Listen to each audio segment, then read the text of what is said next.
जल ज्ञान गंगा में आप सभी का स्वागत है। हम संक्षिप्त महाभारत का पाठ कर रहे हैं जिसमें कि भीष्म पर्व चल रहा है।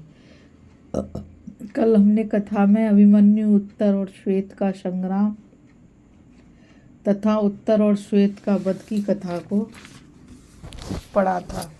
आज हम कथा में युधिष्ठिर की चिंता, कृष्ण का आश्वासन और क्रौंच व्यूह की रचना को पढ़ेंगे। धृतराष्ट्र ने पूछा, संजय, सेनापति श्वेत जब युद्ध में शत्रुओं के हाथ से मारा गया तो उसके पश्चात महान धनुर्धर पांचाल वीरों ने पांडवों के साथ मिलकर क्या किया? संजय ने कहा, महाराज, स्थिर होकर सुनिए। उस भयंकर दिन के पूर्वाह्न का अधिकांश भाग बीत जाने पर लगभग दोपहर के समय आपकी तथा शत्रु की सेनाओं में पुनः युद्ध होने लगा। विराट के सेनापति श्वेत को मरा हुआ और कृतवर्मा के साथ शल्य को युद्ध के लिए तैयार देखकर आहुति पड़ने से जलती हुई अग्नि के समान राजकुमार शंख क्रोध से जल उठा। उस बलवान वीर ने अपना धनुष उठाकर मद्रराज शल्य को मार डालने की इच्छा से उन पर आक्रमण किया। उस समय बहुत से रथ चारों ओर से शंख की रक्षा कर रहे थे। वह बाणों की वर्षा करता हुआ शल्य के रथ के पास जा पहुंचा। तब मौत के मुख में पड़े हुए मद्रराज शल्य को बचाने के लिए आपकी सेना के 7 महारथी उन्हें चारों ओर से घेर कर खड़े हो गए और शंख के मस्तक पर बाणों की वर्षा करने लगे। उन 7 को एक साथ प्रहार करते देख सेनापति शंख क्रोध में भर गया और भल्ल नाम के 7 तीखे बाणों से उन 7 के धनुष काटकर सिंहनाद करने लगा। तब महाभाव भीम मेघ के समान गर्जना करते हुए विशाल धनुष हाथ में लेकर शंख पर चढ़ाए। उन्हें आते देख पांडवी सेना भय से थर्रा उठी। इतने में ही भीष्म से शंख की रक्षा करने के लिए अर्जुन उसके आगे आकर खड़े हो गए। फिर तो भीष्म जी के साथ इन्हीं का युद्ध छिड़ गया। इधर शल्य ने हाथ में गदा ले अपने रथ से उतरकर शंख के चारों घोड़ों को मार डाला। जब घोड़े मर गए तो शंख भी तलवार हाथ में लेकर तुरंत रथ से कूद पड़ा और अर्जुन के रथ पर जा बैठा। वहां जाने पर ही उसे कुछ शांति मिली। जब भीष्म जी पांचाल, मत्स्य, केकय और प्रभद्रक देशीय योद्धाओं को बाणों से मार मार कर गिराने लगे, तब फिर उन्होंने अर्जुन का सामना छोड़कर पांचाल राज द्रुपद पर धावा किया और उनकी सेना के सेनापति के बाणों से दग्ध होते दिखाई देने लगी। वे पांडव पक्ष के महारथियों को ललकार कर मारने लगे। सारी सेना उन्मथित हो उठी, उसका व्यूह भंग हो गया। इसी बीच में सूर्य भी अस्त हो गया, अतः अंधेरे में कुछ सूझ नहीं पड़ता था और भीष्म जी बड़े वेग से बढ़ रहे थे। यह देखकर पांडवों ने अपनी सेना को पीछे हटा लिया।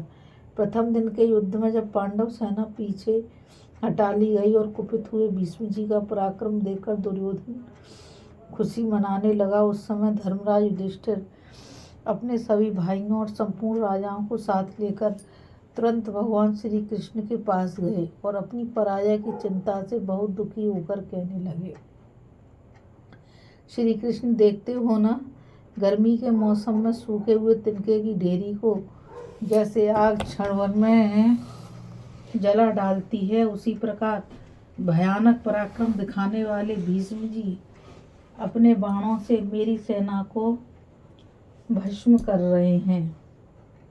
क्रोध में भरे हुए यमराज, वज्रधर इंद्र, पाशधारी वरुण और गदाधारी कुबेर को तो कदाचित युद्ध में जीत लिया जा सकता है, किंतु इन महान तेजस्वी भीष्म को जीतना असंभव है। ऐसी दशा में मैं तो अपनी बुद्धि की दुर्बलता के कारण विश्व रूपी अगाध जल में नाव के बिना डूब रहा हूँ। अब इन राजाओं को मैं भीष्म रूपी काल के मुख में नहीं डालना चाहता। भीष्म जी बड़े भारी अस्त्रवेत्ता हैं, उनके पास जाकर मेरे सैनिक उसी प्रकार नष्ट हो जाएंगे जैसे जलती हुई अग्नि में गिरकर पतंगे। केशव, अब मेरे जीवन के कितने दिन शेष हैं, उसमें मैं वन में रहकर कठोर तपस्या करूंगा, किंतु इन मित्रों को युद्ध में मरने ना दूंगा। भीष्म जी प्रतिदिन मेरे हजारों महारथियों और श्रेष्ठ योद्धाओं का संहार कर रहे हैं। माधव, तुम ही बताओ अब क्या करने से हमारा हित होगा। यह कहकर युधिष्ठिर शोक से बेसुध हो बहुत देर तक आंखें बंद किए मन ही मन कुछ सोचते रहे। तब भगवान श्री कृष्ण ने शोक से पीड़ित जान समस्त पांडवों को आनंदित करते हुए बोले, भारत, तुम्हें इस प्रकार शोक नहीं करना चाहिए। देखो तो तुम्हारे भाई कैसे सूरवीर और विश्व विख्यात धनुर्धर हैं। मैं और महान यशस्वी सात्यकी तुम्हारा प्रिय कार्य करने में लगे हैं।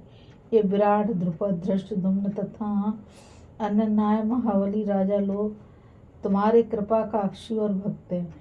महाबली धृष्टद्युम्न तो सदा ही तुम्हारा हित चिंतक और प्रिय कार्य करने वाला है। इसने सेना पतित्व का भार लिया है और यह शिखंडी तो निश्चय ही भीष्म का काल है।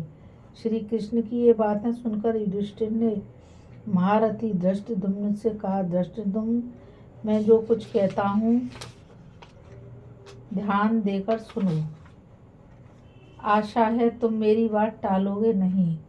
तुम हमारे सेनापति हो। भगवान वासुदेव ने तुम्हें यह सम्मान दिया है। पूर्व काल में जैसे कार्तिकेय देवताओं के सेनापति हुए थे, उसी प्रकार तुम भी पांडवों के सेना नायक हो। पुरुष ही अब अपना पराक्रम दिखाओ और कौरवों का संहार करो। मैं भीमसेन, अर्जुन, नकुल और सहदेव और द्रौपदी के सभी पुत्र तथा और भी जो प्रधान प्रधान राजा हैं, सब तुम्हारे पीछे चलेंगे। यह सुनकर धृष्टद्युम्न ने वहां उपस्थित सभी लोगों को प्रसन्न करते हुए कहा, कुंती नंदन, भगवान शंकर ने मुझे पहले से ही द्रोणाचार्य का काल बनाया है। आज मैं भीष्म, कृपाचार्य, द्रोणाचार्य, शल्य और जयद्रथ, इन सभी अभिमानी वीरों का मुकाबला करूंगा। शत्रुहंता धृष्टद्युम्न जब इस प्रकार युद्ध के लिए तैयार हुआ तो रणोन्मत्त पांडव वीर जय जयकार करने लगे। तत्पश्चात युधिष्ठिर ने सेनापति धृष्टद्युम्न से कहा, देवासुर संग्राम में बृहस्पति जी ने इंद्र के लिए जिस क्रोंचारण नामक व्यू का उपदेश दिया था, उसी की रचना हम लोग करेंगे। दूसरे दिन युधिष्ठिर की आज्ञा के अनुसार धृष्टद्युम्न ने अर्जुन को संपूर्ण सेना के आगे रखा। रथ पर बैठे हुए अर्जुन अपनी रत्न जड़ित ध्वजा और गांडीव धनुष से ऐसी शोभा पा रहे थे जैसे सूर्य की किरणों से सुमेरु पर्वत। राजा द्रुपद बहुत बड़ी सेना को साथ लिए उस क्रौंच व्यू के शिरोभाग में स्थित हुए। कुंती, भोज और चेदीराज ये दोनों नेत्रों के स्थान पर रखे गए। दाशारणक, प्रबधरक, अनबक और किरातों का समूह ग्रीवा के स्थान पर था। पटचर, पौंड्र, पौरवक और निषादों के साथ राजा युधिष्ठिर उसके पृष्ठभाग में खड़े हुए। उसके दोनों पंखों के स्थान में भीमसेन और धृष्टद्युम्न थे। द्रौपदी के पुत्र अभिमन्यु, महारथी सात्यकी तथा पिशाच दरद, पुंड्र, कुंडीविष, मारुत, धैनुक, तंगण, परतंगण, बालिक, तित्तिर, चोल और पांडे देशों के वीर दक्षिण पक्ष में स्थित हुए और अग्निवेश, हुंड, मालव, दानवहरी, शबर, उभदस, वत्स तथा नाकुल देशीय वीरों के साथ नकुल और सहदेव वाम पक्ष में स्थित हुए। इस व्यू के दोनों पक्षों में 10,000 शिरोभाग में 1,00,000, पृष्ठभाग में 1,20,000 और गिरिभा में 1,70,000 रथ खड़े किए गए। दोनों पक्षों के आगे पीछे और सब किनारों पर पर्वत के समान ऊंचे गजराजों की कतारें थीं। विराट, केकय, काशीराज और शैव्य वे उसके जंगा स्थान की रक्षा करते थे। इस प्रकार उस महाव्यूह की रचना करके पांडव अस्त्र शस्त्र और कवच आदि से सजकर युद्ध के लिए सूर्योदय की प्रतीक्षा करने लगे। इस कथा में बस इतना ही। अभी हम कथा में युधिष्ठिर की चिंता, कृष्ण का आश्वासन और क्रौंच व्यूह की रचना को पढ़ रहे थे। कल हम कथा में दूसरा दिन कौरवों की व्यूह रचना और अर्जुन तथा भीष्म का युद्ध की कथा को पढ़ेंगे। मुझ गीता रावत को आज्ञा दीजिए। कल फिर मिलेंगे एक नई कथा के साथ। और मैं आप सभी से यही कहना चाहूँगी कि इस चैनल को आप सभी ज़्यादा से ज़्यादा शेयर, लाइक और सब्सक्राइब करिए ताकि यह अमूल्य ज्ञान अधिक से अधिक लोगों तक पहुंच सके। राधे राधे। जय श्री कृष्णा। नमस्कार।